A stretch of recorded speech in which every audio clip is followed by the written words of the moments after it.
another episode of The It Factor. As always, I'm your host, Jeremy Robinson, and today we have someone special. Go ahead and introduce yourself. Hey everybody, so excited to be here. My name's Olivia West. You can call me Liv. That's usually what my friends call me. And I'm going to tell you a lot of information today. So I feel like we're friends already. Yes, indeed. So with that, I say, how are you doing mentally, physically, and emotionally? I love that you start the pod with this question because I think it's important that we take our own temperature. We're Indeed. so concerned with everything external, like how are we doing internally? And honestly, I could say that I'm happy, I'm whole, I'm doing really well. I start my mornings with prayer, with gratitude, with journaling. And really throughout the day, I just try to keep that rhythm of no matter how busy I get, I just take it back and remember that I'm blessed. Got you. I like that. I like that. And I mean, I started or probably been doing this 5 years, and I probably started that asking that question a couple years back when I was like, man, I need to ask that because up front I want to just know like how you doing. A lot of people go a long time without even being asked that. So definitely. Absolutely. Especially when you're a leader, right? A lot Mhm. of times leaders eat last. A lot of times people are not asking leaders and influencers and people on stages how they're doing. They just want this. Hey, I want some information. I want some time with you. When, hey, like check on all your people, people on stage, people on the court. Those people need love and support as well. That's really how they ended up getting there, is that village. So never forget about that village and your mental well-being. If I'm not well, how am Uh, I ever going to do my job well? there you go. You got to be in tune with your star player.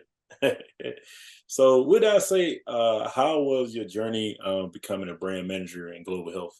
How was that journey for you? Yeah. So I went to school. I studied agricultural economics. So you're probably Okay. like, what is that? So I'm from Indiana, a small town in northern Indiana, and now I live in central Indiana, based in the great city of Indianapolis. You can call us Nap Town, but not because we're asleep, because people are asleep on us. I'm telling you all, Indianapolis got some stuff going on. We got All-Star. NBA All-Star game going on next year. We have so many fun activities, and the culture here is off the chain. But what I will say is I needed to do something that was practical Mm. and that helped people. A lot of times when you're asked what you want to do, what you want to be when you grow up, you say something really practical. I want to be a police officer. I want to be a firefighter. I want to be a lawyer, a judge, a doctor.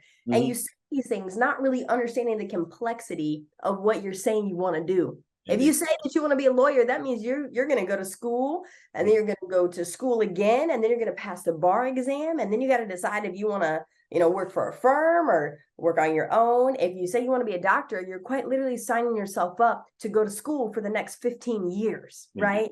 And so I always said, hey, I just want to be successful and I want to use my gifts. And that's exactly what I'm doing. So I knew that I wanted to do something that impacted people. Mhm. And guess what? Black, white, rich, or poor, health is Doing something that does not discriminate, right? We all have our highs, we all have our lows. And so me wanting to work in healthcare is really, it's an area that we cannot afford to discriminate, it. right? It is very inclusive. The people that we serve are very diverse. And so that's why I do what I do there. And healthcare is one of those industries, as we think about the longevity of career and where business goes, Mhm. technology and healthcare are not going anywhere. Uh, Other things will come and go. mhm. Other industries will spike and then they'll kind of go down. But as we think about the next 50 years, what is hot? It's going to be healthcare, and it's going to continue to be technology. So I want to be somewhere secure. I want my coins and my future to be secure. So that is definitely something that I'm super invested in. Love the people I get to work with and the work that we do. Indeed, and I commend you for that because you're right. I'm in tech, and the healthcare field is one in a million. You need it, so you need that no matter what. So I say with that, what is your it factor then? Why do you do what you do? My it factor. So I would actually say that what I do working in global healthcare, and then what I do with being an MC and a live event personality, and just all the different things that being an MC and running events does, my it factor is being myself, Mm, which I feel like people say that all the time, but I've never truly understood it until you've been in my position. Imagine a room of 8,000 people mhm, and I'm the only one on stage. I got a little mic, a little invisible mic, and it's my job to get people to care mhm, and to pay attention. Okay, 8,000 people. What am I going to say to them? How am I going to engage them? How am I going to attract their attention? I have never felt like more of myself Mm. besides when I was on that stage. Mm. Isn't that odd? Like we all have our area that we're in our zone. My zone is on stage with a mic on my face or in my hand. Last night, actually, I was at another event. There was probably only 100 people in the room. Mm. I was running around that room, asking questions, joking, joshing with people. And I've never felt like more of myself. And so I think my it factor is putting myself in a position where my full self, my gifts and talents can be celebrated, right? There are so many areas that we go, like when you go to your 9 to 5 job, I know that they say, oh, bring your full authentic self. They don't want that. Right. So that how does that really affect their bottom line? It doesn't. But Mm. I promise when I'm in a full packed out stadium, when there are 10,000 people plus in the arena, in the field house, and we're getting ready to tip off another NBA game, you need all of me. You need to hype me, you need dancing me, you need smiling me. And that is where I feel like I can be my 100% authentic self. Got you. So with that being said, that leads into my next question. How is it working for the Indiana Fever WNBA team and also working for the Indiana Pacers, man, and being the voice of both teams? How do you do that, man? How is that? It has been an absolute blessing. I kid you not. There are some things that people like try to downplay, like, oh, it ain't that crazy. It's amazing. It Right. is so much fun. I'm telling you, Jeremy, I have a great time every time I'm on the mic. So Uh-huh. what it looks like for me, I'm gonna give you like a little BTS, okay? So listeners, if you ever wonder what game day looks like, so the players get there maybe 2 hours before the game. So they probably have like a morning shoot around and they get to go, maybe have some lunch, kind of chill out. A lot of times NBA games start at around 7 p.m., in the evening. Gives people time to get off work and all of that. So I get there and all the people behind the scenes, we get there around 2 hours before the game as well. So Right. I get there and I have a whole script and it walks me through. Okay, Olivia, this is what you're going to say before the game. And you need to go over to section 19. And then you got to go over to section 4 because we need you to talk to the lady at the table. And then we need you to go up to section 200 and greet the fans. Uh-huh. And then you might need to go to one of the suites and welcome one of the groups. And then we're going to need you on the court because the game's about to start and we need you to welcome the whole crowd. All right, first time out, we're going to do a promotion. Let's play a game. So we go through the whole script end to end. We ask questions, we collaborate. And since the stadium's so big, there's always normally 2 MCs for the game. Okay. So there's one of us that kind of hangs out on the court and does like the courtside type of things. And then there'll also be someone in the balcony and we always rotate. That's the reality for NBA games because there's so many people. For WNBA games, it's usually just me. I'm a one-woman show. So I'm running around, I'm engaging the crowd. Also, when I'm like running up and down the stairs, I'm fist bumping people. It is absolutely surreal. It was crazy. Last week, the Pacers, we were playing the Bucks. And I was hanging out afterward. I was down on the floor with some of my friends. I'm taking pictures of them because to them, it's like, ooh, look at me. It's like flex fest, right? Right. And what was so cool is we were kind of walking out and Damian Lillard walked past me. And my friend was like, Wait a minute. that's Dame. That's Dame. And I was like, yeah, like that's Uh-huh. Dame. And so he was kind of walking past and I stopped Damian and I said, hey, like, can you say hi to him? And he said, yeah, what's up, bro? And my friend was like, right? Because Amazing. when I'm there, I'm not a fan. I'm Right. You professional. at work. You a professional. I'm Indeed. at work. Uh-huh. And it was crazy. I mean, that same game, I was walking through the tunnel because I was just kind of walking around. I think I went and grabbed a snack actually. Mm-hmm. And I was walking and I turned around and it was Giannis and he's like, excuse me. I was like, all right, sorry, bro.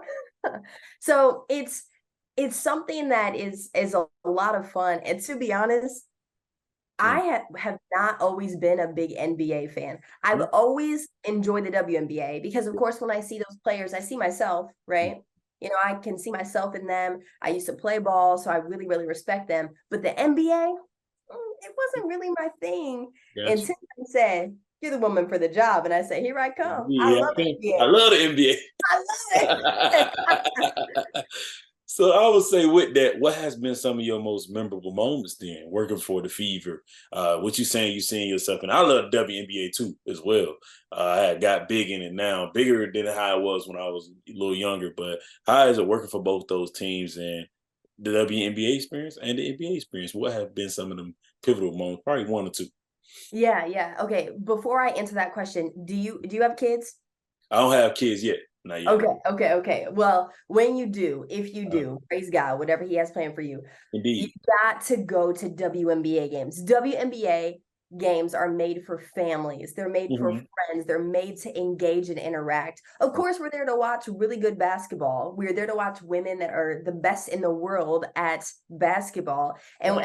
and and when I say the best in the world, like I know the NBA also, they're the best in the world, but there are many more men's leagues than there are women's leagues. You better When you speak. look at how long the NBA has been around compared to how long the WNBA has been around, the WNBA is still relatively new, right? Yes. Hmm. And I think that we need to factor that in when we look at stadiums and say, well, they're not sold out. They've not been around Not even that at long. the Yeah. time the NBA has, right? And so even the size of the league, there are only 12 teams. They only play 36 games. So you don't have as long to enjoy their games. And of course, the scale, the sponsorship, we're getting there. We're Right. getting It's getting there. we're Hmm. absolutely getting there. But WNBA games, to me, I think one of the most memorable moments of one of my WNBA games is we do this promotion called Deal or No Deal. Hmm. And a random fan is chosen out of the audience to come down on the court during one of the timeouts to play Deal or No Deal. You remember the game, right? Deal or No Yeah, I Deal? remember. I remember. Okay, so they pick a case and then we eliminate two other cases. Hmm. And when I saw this fan, her name is Brittany, I said, all right, big money, Brittany. And she was like, I like that. I like that. And we were on the court. This was like my first or second time ever playing this game. And Hmm. sometimes, like, especially when I was first doing it, I would make so many mistakes. I don't even know how they still allow me to have the microphone. But anyway, that's a part of learning, right? It's a part of the journey. Hmm. Anyway, so this is like my first or second time running this game. I was like, all right, big money, Brittany. And she sure did. She won the big money. She won the maximum amount. Hmm. And the way that I reacted, like I screamed in the microphone because I was so just authentically, organically happy for her. Hmm. And she went home with money. And I walked off the court and I was just cheesing from ear to ear. So I would say that was one of my favorite moments. I also really enjoy anytime we win at home, I get to do an on-court player interview. Indeed. So I remember we went through a losing streak and then we finally got this big dub. I mean, it was like a nail biter to the end.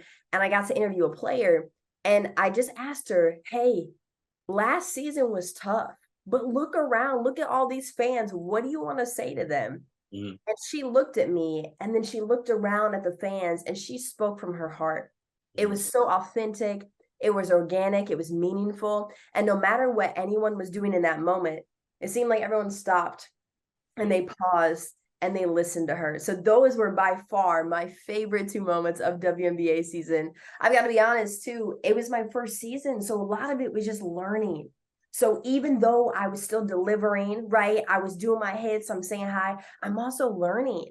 Like Gotcha. you'll always see me with my little note cards, maybe a pen, because every time I'm on camera, Hmm. you know, you have to maintain a certain stature. Or there was one time I was holding the microphone all crazy, you couldn't even hear anything. So everything is really a learning experience for me. Got you. Got you. So with that, I say, what would you tell someone, a young lady that wants to be in your shoes someday? What I would tell a young lady that wants to be in my shoes someday is to stay ready for the opportunity. Mm. Okay. I will also give you some insight into how I got this opportunity because a lot of times, I'm not gonna lie to you, Jeremy, I feel like I feel like people think that I get things handed to me for Mm. whatever reason, but that's not the case. It actually cannot be farther from the case. I'm an extremely hard worker. I grew up farming, showing horses, showing pigs. I know the value of hard work. I wake up really early every day. I read, I prepare, I pray. So I always stay ready.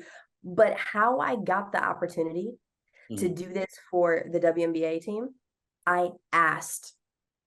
That's it. I asked. You did. You put yourself out there. That's what's Yes. So I remember vividly. I remember this very vividly. It was 2 seasons ago, mm-hmm. and I was at a game. I think I went to the game myself, and I was sitting there, and it was actually one of my friends who was like a local influencer. He Mm-hmm. was the MC that night. I was like, man, he's having fun. He loves this, and he's really good at it. And Uh-huh. his gift is very similar to mine. We love talking to folks. We love engaging and entertaining folks. And in that moment, I said, I could do this. And Mm-hmm. not only can I do this, but I want to. Indeed. And so after the game, I stuck around and I started meeting people. I Mm-hmm. looked up who the CEO of the organization was. I looked up who the leadership team was. And I went down, I stuck my hand out and said, I'm Olivia, and I want to get to know you. I want to get to know what is important to this organization. Mm-hmm. I did not ask right there on the spot, but I created a relationship. And I think that's step one. For anyone wanting to do anything, you got to create a relationship, not a transactional relationship, but an interactual Mm-hmm. relationship, right? You just want to interact with folks, get to know them, and then them get to know you, and then see where you can add value, see where you can solve a problem. And that's all I did.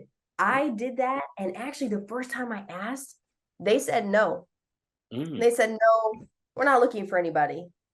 But you know what no means? No means next opportunity. Indeed. So I said, you know what? You're going to hear from me next year. And then the year came around, January came around, and who did I hit up? Let's see. I Yeah. followed up. I Mm-hmm. followed up. So no matter what you want to do, you need to create a relationship with them. You got to solve a problem, and then you need to follow up. Mm-hmm. I'm working on something today. Literally today, I sent some texts and emails this morning before I started working of things that are not even going to happen until mid-year next year. Mm-hmm. But you know what? I'm working on the relationship. There you go. And only through the relationship, then I can unveil what's the problem you're trying to solve. What's the issue that I can help alleviate? And then I'm going to follow up. Actually, right after this, I'm going to have to follow up with this brother because he did not get back to me yet. But Uh-huh. that's all you got to do. If you want the blueprint, you got to create a relationship, solve a problem, and follow up. You better speak it. You better look. That's how I do the podcast. That's literally how I do it. You have to build that relationship with people, and like you said, you have to stay on people. People ask all the time, "Man, how did you even pull this off?" Man, it's been years in the making.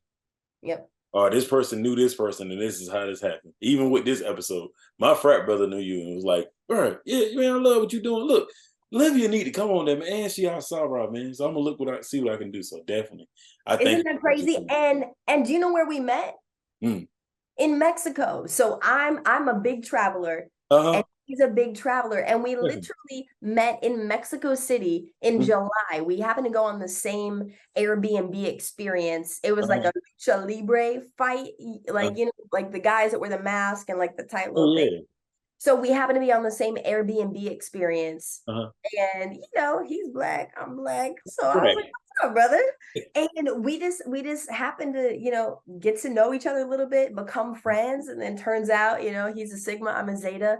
And we've stayed in contact, just checking in, how's business, how's life, how can we best support each other? So you never know where you're gonna meet You never know. people. You never know. Seriously. Like I Indeed. studied abroad when I was at Purdue, and to this day, all those relationships that I made, I still have them. Yeah. One of my Mm-hmm. best friends lives in Paris. Another Mm. one lives in Madrid. And guess what? When I have some time off, that's where I Yeah. slide. That's what's up. That's what's up. So with that, I say, who is Olivia outside of all that you're known for? Outside all that I'm known for, I'm an adventurer. Mm-hmm. I'm someone I'm super active.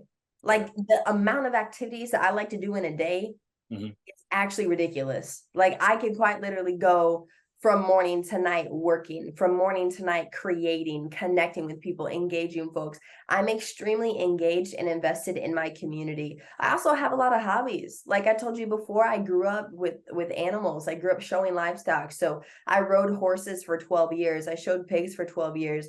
I grew up with a boat, jet skis. Like I know how to do so many little things that are seemingly insignificant, but just add to my worldliness. I've been to 19 countries. Mm, I've been able to travel for both business and pleasure. That's another advantage of working at a global healthcare company. You get to travel overseas and do business and learn about different cultures. So outside of all of this, I'm an adventurer. I'm someone who loves people. Like I genuinely love people so much. And I'm an only child. So I rely on my friends. Like they are quite literally my sisters and brothers. I love to talk on the phone. I love to FaceTime.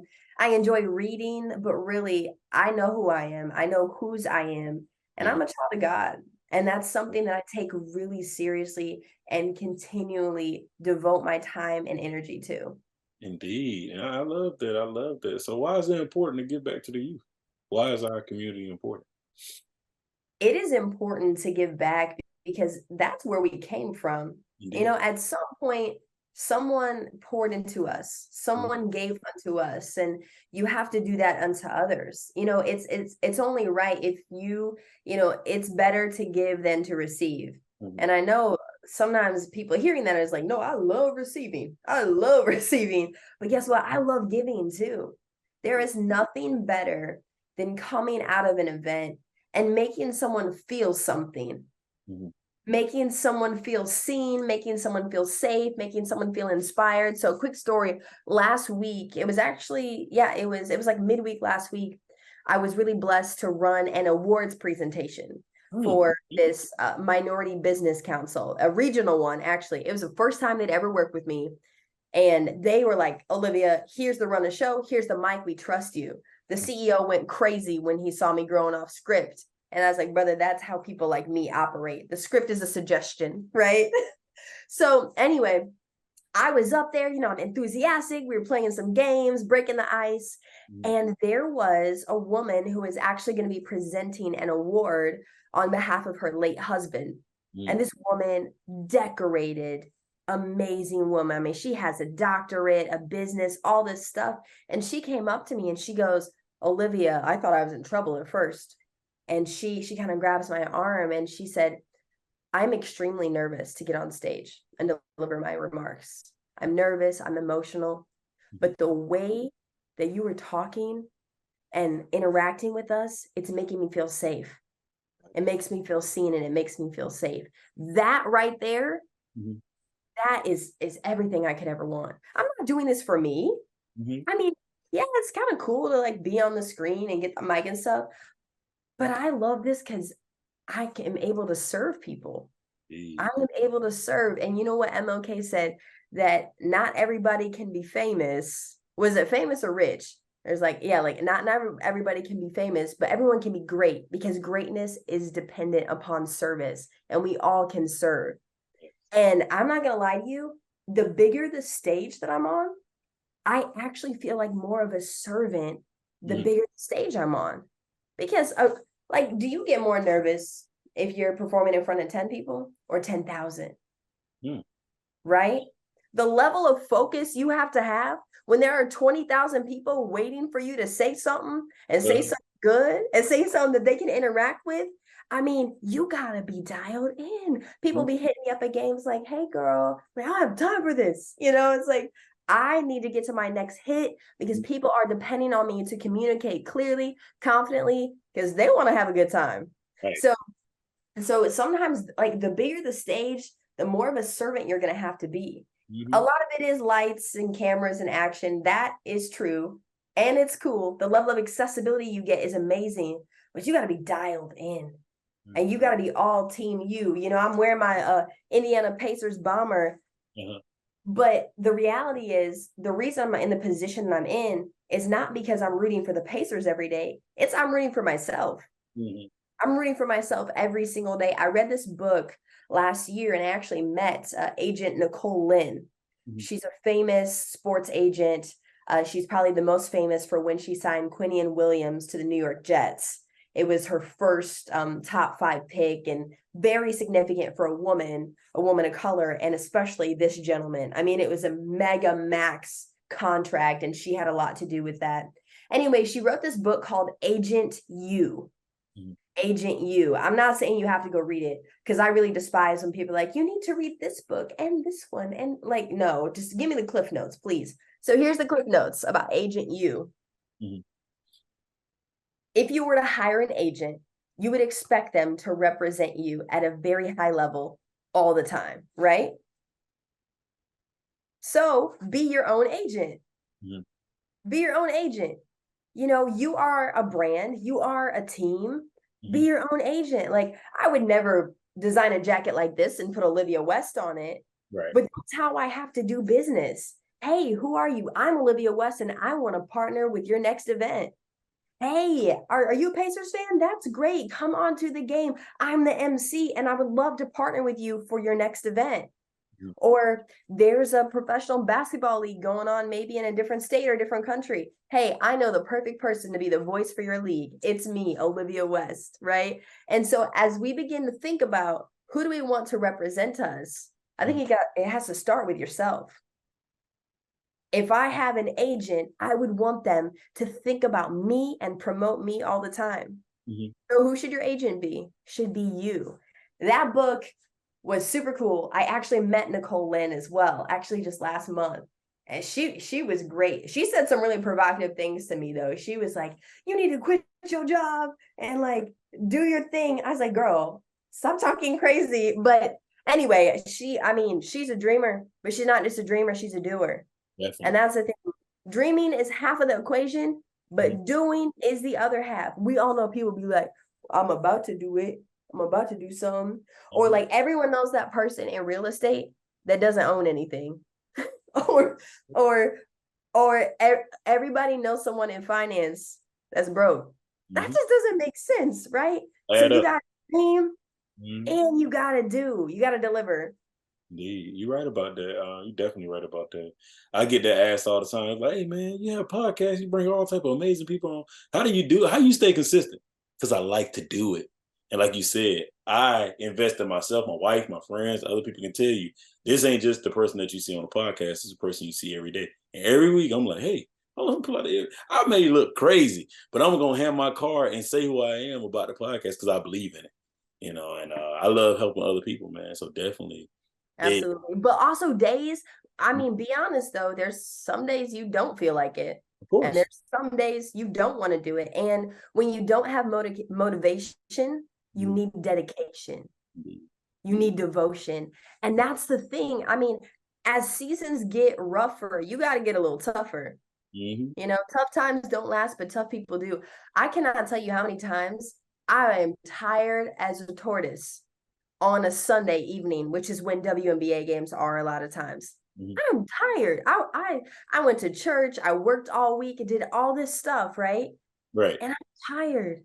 But guess what? It's time to put my little earpiece in, get the mic smile, and get the crowd going because that Uh-huh. is my job. That's Indeed. a job that I get to do. Mhm. And it's something that even on days when I don't feel motivated, I'm dedicated. Definitely. I respect you for that. Before we do close, I do got how do you balance working in the health field and working for the WNBA and NBA? How do you balance those? I would say it's never truly a balance. I think it's more of a harmony. There are Mm. some days Okay. that you are all in. I mean, you were all in at work. Transparently, I have hours of work after this that need to get done, Mhm. both on the professional side and then also just events that I'm coordinating personally. It's a big week at work. I mean, Mhm. I start working at 6:30, 7 a.m. Mhm. So you got to sometimes create time. You know, there are moments of my day that I am just purely exhausted. But Mhm. what do I do with that? I got to get dedicated. I got to do the work. So I would definitely say it's more of a harmony. Mhm. Busyness is a blessing, though. I remember so many days, probably in like the latter time in college, and even right after I graduated from university, that I prayed to be busy. I prayed to be in demand because when you're in demand, you can make demands. When you're in demand, you can hike up your price. Mhm. But come on, if you're not in demand, you can't do any of those things. And so being busy is such a blessing. Or something else that's really cool too, which will start to happen if you get really, really good at what you do and effective at who you're becoming, is that people will know what you do before you even tell them. Mm-hmm. Like they just know. They see you and say, "Oh, she's the host." Mm-hmm. Oh, like I was in the building last night for an event. It was an amazing event. It was called All Things Mommy, Mom's Giving. Mm-hmm. And I'm not a mom. Like I am not a mother. So when they asked me to do this, I'm like, "Are y'all sure?" And they're like, "Yes, we want you to host. We want you to MC. We want you to bring it to life." And Mm-hmm. so that's what I did. And yesterday, I don't know what came over me, but I was telling some jokes. I was a little bit of a comedian, right? So when you have that servant mindset, that servant attitude, it's amazing what can happen. Definitely, definitely. And do you have any questions for me? The question I have for you is, okay, what is your it factor? Hmm. I have grown to know that my it factor is basically I love to help other people. I love to see other people succeed. It's crazy that I love culture for service, service for humanity. And even before I joined a fraternity, I knew what that meant. I just love to give back to people, even when I was younger. So now seeing my fruits of my labor, seeing the different people that I bring on here, or even in the workplace, even in my marriage, even in friendships, things like that. I like to see people succeed, and in their success, I succeed. So definitely, I would say that's my it factor. I love to uplift other people, people that I feel like are not being uplifted enough. Just like we stated earlier about the WNBA, I even got a chance to interview Chris Paul. I remember last year, and I was like, you know what, it's dope. I interviewed Chris Paul, but I swear when I finished it, my best friend was like, yeah, so you gonna go interview some women from WNBA? Just go and put yourself out there. Go ahead and do it because they needed just as much publicity as Chris Paul did. So definitely, I love helping other people. Definitely. So if someone is listening to this podcast Mhm. and is obviously invested in finding out what their it factor is, but they haven't found it yet, what pieces of advice would you give them? My biggest advice is I'm a firm believer in God. Pray about it. Put the work in. I would say I get that notebook out and write out these things of different plans that I want. And like you said, I put the work in. Like see what the more things that you see you put yourself to work in, you'll look back and say, "Whoa, that's my thing." Like that's what I've supposed to been doing this whole time. So definitely, God will show you what's in front of you. And also, when it comes to your ear factor, I feel like it's a thing that you'll do without the pay, without recognition because both of those things are going to come as the time goes. But you always going to look back and say, "Man, this is what I should have been doing." So definitely, I would say that. Absolutely. I completely agree with that. I think I had always heard that. I'm like, I don't do anything for free. But seriously, when I asked, like, I kid you not, when I asked to be the MC, Mhm. I didn't even know they got paid for real. Like I thought maybe you got like a little bit. Right. But when I figured it out, I was like, whoa, like I'm gonna get Like, money can for I do this this? and I get to do it. And it's amazing too. There are so many opportunities. There are photographers, there are videographers. So Mhm. now I'm like, I'm posing, I have a relationship with all of the media folks. So I'm truly having a great time doing it. But whatever that thing is that you would do for free, Mhm. find that, do it as much as you can.